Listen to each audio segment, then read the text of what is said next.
Tidak bermadhab bukan berarti meninggalkan ulama. Tidak. Apakah ulama itu bermadhab? Tidak. Kan orang yang menjandarkan. Apakah mereka mengatakan saya Hambali, saya Syafi'i? Lalu kalau ditanya madhabnya Syafi'i apa? Apa madhabnya Syafi'i? Apa madhabnya Abu Hanifah?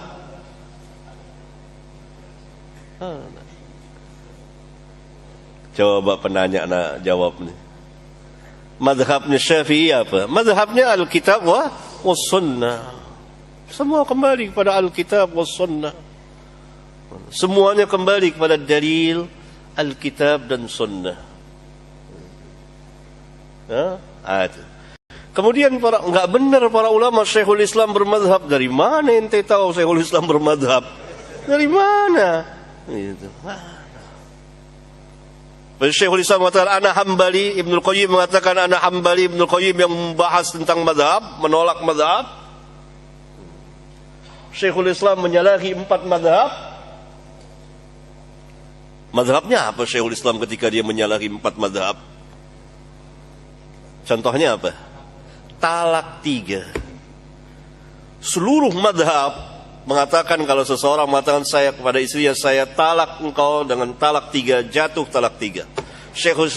Syekhul Islam bilang enggak, jatuh 1. Menyalahi 4 madhab, bahkan 5, 6, 7 barangkali. Madhabnya apa Syekhul Islam? Madhabnya hadis. Di mana? Di Sahih Muslim. Hadis di Abu Daud. Dia pegang hadis, pegang kuat hadis. Jadi kembali. Itu yang kedua. Yang ketiga, madhab itu kalaupun ada, itu bukan buat orang awam, tapi buat ahli ilmu. Karena dia beristidlal. Mampukah orang awam beristidlal? Enggak mampu. Mampukah orang awam berijtihad? Ini salah kaprah.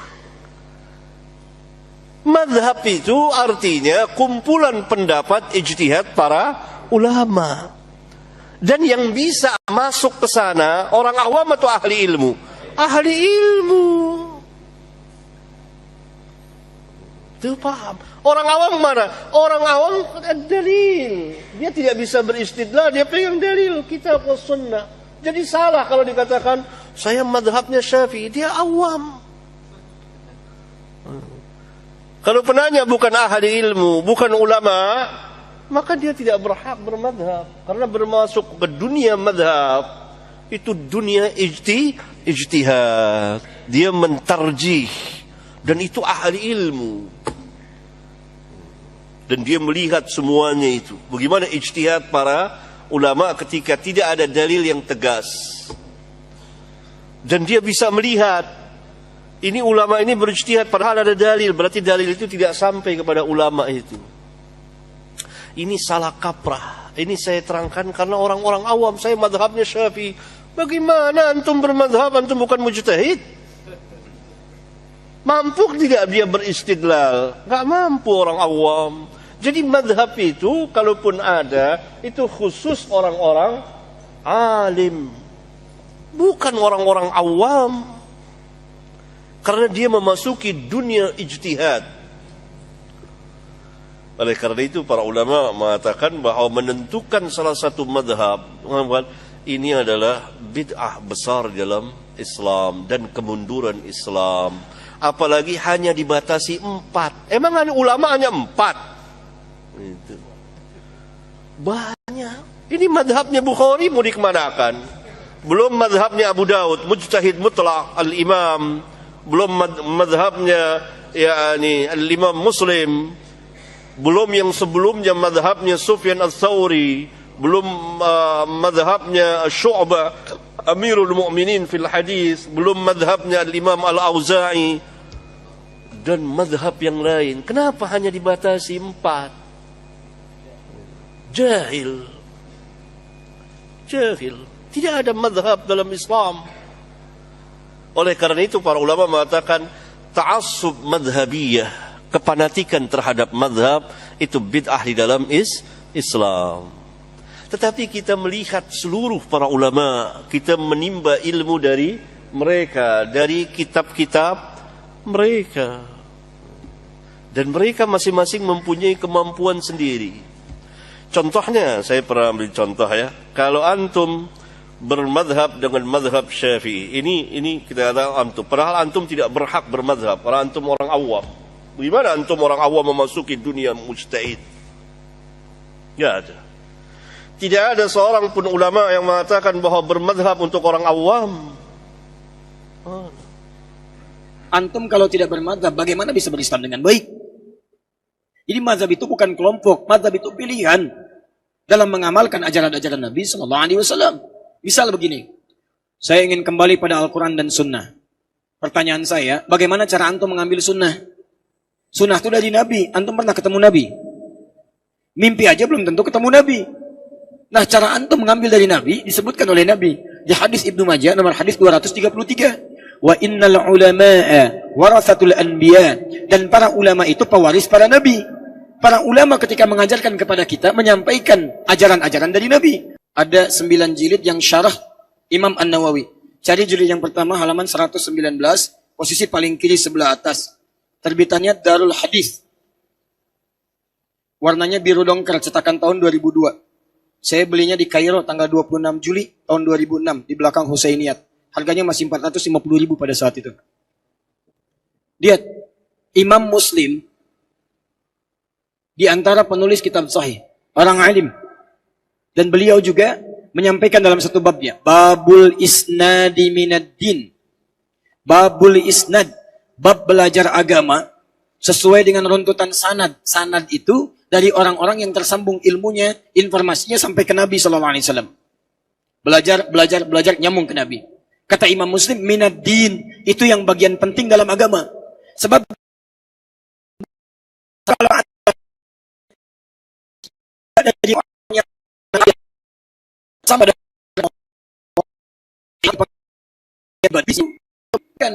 dia memang tidak berjumpa dengan Nabi, tapi dia mengambil ilmu, dia thiqah sampai tersambung ke Nabi SAW.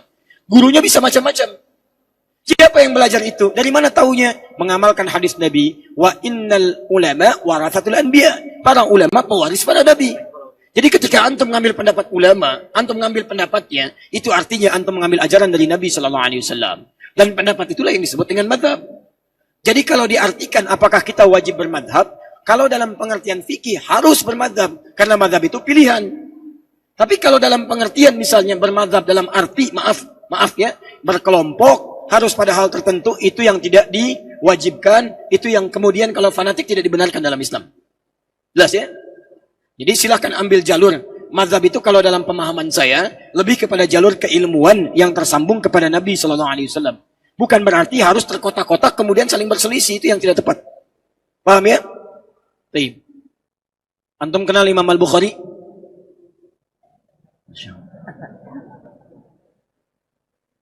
Alhamdulillah. Semalam ada yang Umar, sekarang kenal Imam Al-Bukhari. Baik. Imam Al-Bukhari, imam besar, menulis kitab sahih, bermadhab. Madhabnya Syafi'i. Ya, bukan berarti tidak kenal yang lain, tapi mengambil ilmu dari jalur. Imam Muslim, Syafi'i. At-Tirmidzi, Syafi'i. An-Nasai mengambil Syafi'i. Ada yang sebagian Hambali, Imam Ahmad kemudian meneruskan Hambali. Ibnu Taimiyah bermadhab. Ya, Ibnu Qayyim Al-Jauziyah bermadhab Hambali. Kemudian Syekh Muhammad Nasiruddin Al-Albani Hambali. Ya, Syekh Ad-Dahlawi Abu Hanifah Hanafi. Syekh Ar-Rabiti saya berguru langsung pada beliau. Matanya tidak melihat, buta. Tapi Masya Allah, kitab hafal di dalam kepalanya. Bukan hafal di luar kepala, hafal dalam kepala. Dengan titik-titiknya. Kami pernah membaca kitab. Begitu teman kami membaca, dia koma. Kata Syekh kami, dia titik, maaf. Laisatin nuqta al-fasilah. Itu bukan titik, itu koma. Kata kawan kami, Syekh, maktub hina al-fasilah. Di sini, maktub hina nuqta. Tertulis di sini, titik. Kata Syekh kami, bukan. Itu cetakan yang berapa? Sekian. Yang benar rujuk pada cetakan sekian. Halaman sekian, paragraf sekian, baris sekian. Itu sebelah sekian. Hurufnya paling sekian. Beliau itu, saking dalamnya belajar, sampai buta matanya. Antum masih bisa melihat berapa yang dipelajari.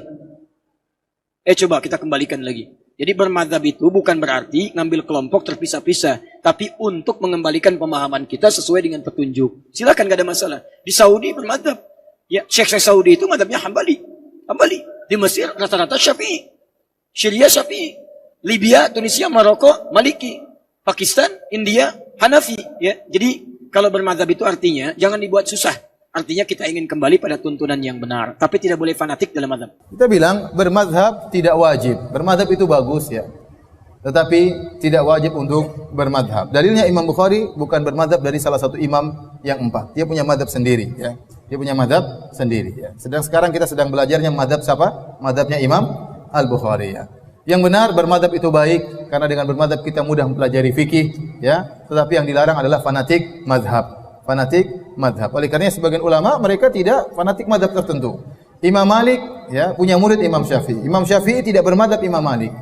Dia belajar Imam Malik tapi dia punya madhab sendiri. Kenapa ada perkara-perkara yang diajari oleh Imam Malik dia tidak setuju? Paham? Imam Syafi'i punya murid Imam Ahmad. Apakah Imam Ahmad bermadhab Imam Syafi'i? Jawabannya tidak. Ada perkara-perkara yang disampaikan Imam Syafi'i tidak disetujui oleh Imam Ahmad. Maka dia pun punya madhab sendiri ya. Yang penting yang diwajibkan oleh Allah adalah kita beramal dengan dalil Al-Quran dan Sunnah sesuai dengan pemahaman para ulama. Ya. Bahkan sebagian ulama tidak fanatik. Contoh Al-Muzani, rahimahullahu taala. Al-Muzani itu murid topnya Imam Syafi'i dan dia yang punya kitab Mukhtasar Al-Muzani. Semua buku-buku fikih Syafi'i kembali kepada kitab Mukhtasar Al-Muzani. Jadi dia Imam Syafi'i waktu meninggal dunia digantikan oleh muridnya, kemudian salah seorang muridnya tersebut meninggal digantikan oleh Al-Muzani. Dan Al-Muzani mengumpulkan perkataan Imam Syafi'i yang terdapat dalam kitab dengan juga yang dia dengar langsung dari Imam Syafi'i, dia ringkas dalam kitabnya Mukhtasar Al-Muzani. Ternyata Al-Imam Al-Muzani tidak fanatik buta kepada Imam Syafi'i. Ada beberapa pendapat-pendapat dia yang menyelisih Imam Syafi'i. Secara madhab dia madhab Syafi'i, tapi dia tidak fanatik ya. Maka kita tidak boleh mencela madhab dan kita juga tidak berani mewajibkan untuk apa? Bermadhab ya. Karena mewajibkan sesuatu harus dengan dalil. Bagaimana Anda mau mewajibkan seorang dengan sesuatu yang tidak ada dalilnya ya. Padahal imam madhab banyak, ada Imam Syafi'i, Imam Malik, Imam Abu Hanifah, Imam Ahmad, ada Imam Ishaq, ada Imam Sufyan Ats-Tsauri, ada Imam Abu Thawr, ada Imam Ibnu Hazm, ada Imam Bukhari. Ini madhabnya sendiri lagi Imam Bukhari ya. Maka bagaimana kita mau? Belum lagi kalau sebelum mereka Abu Bakar, Utsman masing-masing punya metode sendiri ya. Kemudian namanya fikih banyak perbedaan, banyak khilaf. Yang tidak boleh beda adalah masalah akidah. Oleh karenanya 4 imam mazhab seluruh akidahnya sama. Imam Bukhari akidahnya sama dengan Al-Imam Al-Muzani, sama dengan imam-imam yang lain. Adapun mazhab fikih banyak perbedaan ya. Tapi kalau orang belajar dengan madhab, tentunya lebih baik dia mempelajari madhab Syafi'i secara total, kemudian setelah itu baru kemudian dia belajar madhab yang lain. Tapi sekarang tidak mudah, ya tidak mudah seorang belajar satu madhab secara full ya, dengan kesibukan yang ada. Ya orang ingin yang praktis, mana pendapat yang paling kuat, maka dia ngaji dan masing-masing ustaz menyampaikan yang menurut dia lebih baik. Dan banyak pendapat-pendapat kita tidak keluar dari madhab. Kita sampaikan pendapat ini yang benar, ini madhab ini. Pendapat yang benar, ini madhab ini. Ya.